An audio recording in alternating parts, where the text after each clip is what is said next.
Since 1973, it's estimated that 55 million babies have been aborted. While this is a tender topic and viewer discretion is advised, we know that truth is what sets us free. As a pastor and the founder of Operation Saving Life, Scott Hord joins us today to talk about the ways we can all make a difference and save lives. Scott, we're so glad you're here. Thank you so much for being here. Great to be here, Shannon. Thank you. This is such a tender topic, but one that It is. definitely needs a conversation that needs to be had. So tell us why you became interested in saving the unborn. About 4 years ago, I was sitting in a Starbucks in Smyrna, Tennessee, and I was just dealing with the frustration of everything that we see in our culture, the darkness that's there. I began to pray to the Lord, and I gave him my anger that day. I said, Lord, I'll give you my anger, I'll give you my frustration. Would you give me something in return? And he gave me 2 words. He put 2 words upon my heart, and it was engage abortion. And so I didn't know where abortions were happening. I didn't know if it was in Nashville or Franklin or Brentwood or Smyrna. So I Googled the topic. I found 2 locations, and I drove down, not really sure what to do. I sat there and began to pray. I had to get out of my car. There was a testy situation on the street in front of it. I had to get out and defend a person.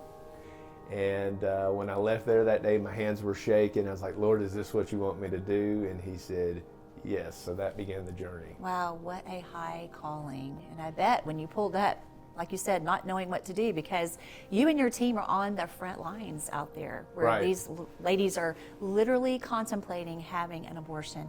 Tell us what happens once you get there, and what do you do? Do you talk to the ladies? Are they open to hearing what you have to say? How does that look? It's interesting. Shannon, it can be a very dangerous place. And I realized that standing there alone a lot of times that my wife would get threatened.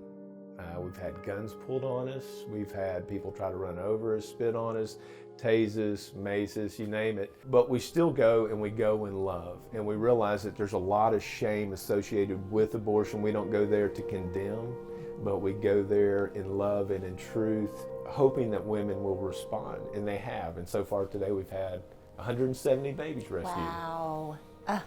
Just chills on my arm. Isn't that great? Just amazing. Yeah. That 2 words, God spoke to you. Right. And look at all the lives that you have helped save since that. Well, once you have talked them out of having the abortion, you do some very practical things to help these ladies afterwards. Tell us about that. We take a comprehensive approach to life, Shannon, and what that means is, do we care about the baby? Yes, but do we care about the welfare of the mom and the family? Right.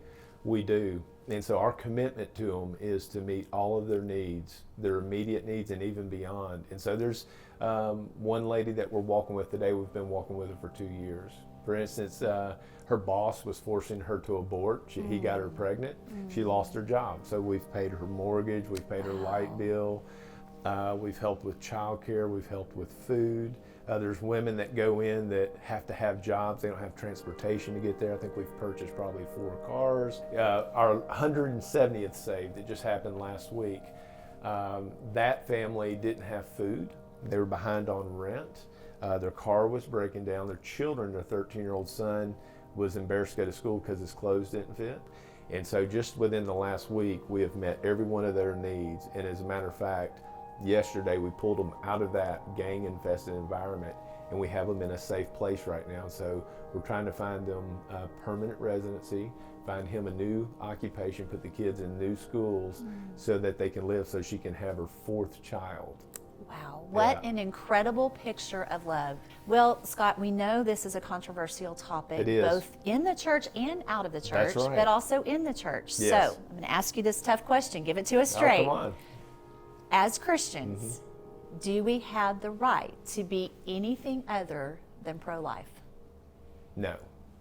There's never an instance where abortion is right, because Psalm 139 tells us that God forms that child in the womb, that he intricately weaves it together.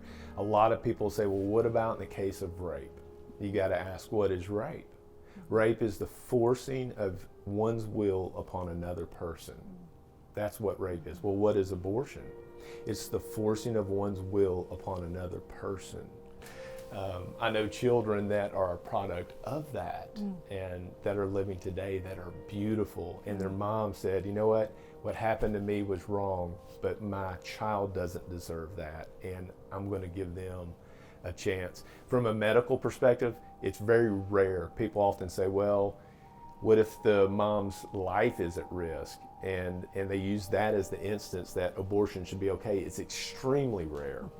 I'll give you an example. There was a lady, I was at the abortion mill this week on Tuesday, and a lady stopped in the middle of the road in traffic, and she just started shouting, this place here told me this about my son, told me this about my second son, told me this about my third son, and that I should abort all three of them, labeled them with diseases. And all three of them were healthy boys, and she said, I didn't kill any of them. Wow. She said, this is an awful place. Wow. That happened right in the middle of the street this week. But look at the testimony. Yeah, there's What God hundreds can of them. do. Like you said, it's just what God can do. Right. And that's what these women don't know, that there is a God that we serve that is so powerful. And Yes. He's able to override anything that medical doctors say. He's able to do whatever He wants to do. And He's able to take those little babies and He's able to give them such an incredible life like you're describing. Yes. So Scott, there may be someone watching today Right. who says, you know, I hear what you're saying, but you just don't understand my Right. situation. I hear it all the time. You don't know what I'm going through. You don't know the shame that I'm going to have to face if I do have this child. My parents are going to kick me out of the house, and there's all kind of things that could be happening. So what would you say to those viewers who are watching today? Maybe they're saying that, or maybe there's somebody watching who says, I'm actually the one guilty of trying to talk somebody into having this abortion. Would you talk to the viewers for a minute? So if you're considering having an abortion today, you're right, I don't understand your circumstances, but God does. And He, what you see in front of you is a mountain that it looks immovable, but there is a God whose authority and a power and love is immeasurable, that can move that mountain. And if you turn to Him, He will remove that mountain, and He will guide you and walk with you all the way through this. And the first day when you hold that child, you will just be in wonder and awe and just be shocked that you ever even considered killing the child. I've held probably over 30 babies that we turned away from the abortion mill. When you hold that child, it is unbelievable. Out of the 170 moms that have changed their mind, not a one of them has regretted it. Not a one.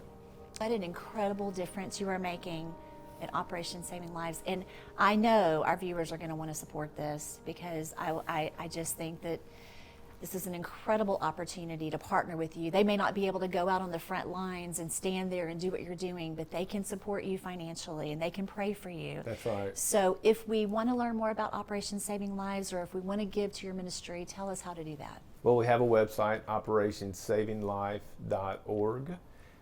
You can go there and you can see a lot of different ways to get involved. And you're right, it's bigger than me. It's bigger than our little church. It's going to take the big church to pull this off, because 170 women are a lot, and what we invest just in one family is thousands of dollars. We have 170 rescues today. Tomorrow I will be out there again. Maybe we have 171, 172, and we have to be ready to meet their needs. And if you jump on board with us, you can help us meet those needs, and at the same time help us end abortion, because an abortion, it needs to go away.